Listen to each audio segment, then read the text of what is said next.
জনগণ 15 বছর যেটি বঞ্চিত হয়েছে একটা অবাধ সুষ্ঠু নির্বাচন, ভোট কেন্দ্রে গিয়ে ভোট দিতে, সেই বঞ্চনা থেকে আজও মুক্তি হয়নি।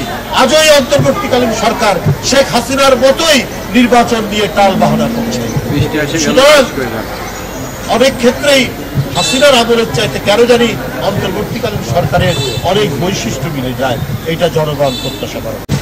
মানে আমাদের বয়সে অনেক ছোট, অনেক ছোট, হঠাৎ রাষ্ট্রীয় দায়িত্ব, গুরুতর দায়িত্ব পেয়ে গেছে।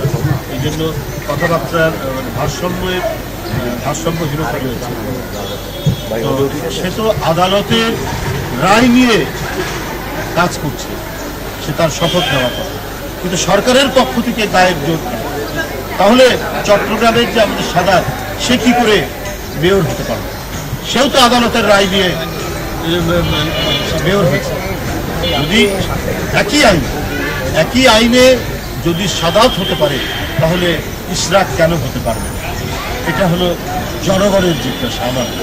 সেটা আমি যদি বুঝতাম সে গায়ে আমাকে দিতে হবে, গায়ের জোর দিয়ে একেবারে গিয়ে ভাঙচুর করে বা জোর করে তালা মারতে, সেটা এক কথা।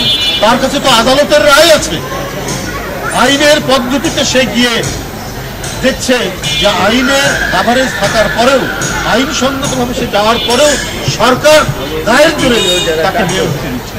সেই ক্ষেত্রে সেই আইনটি প্রতিষ্ঠার জন্য তার আন্দোলন করার যথেষ্ট অধিকার।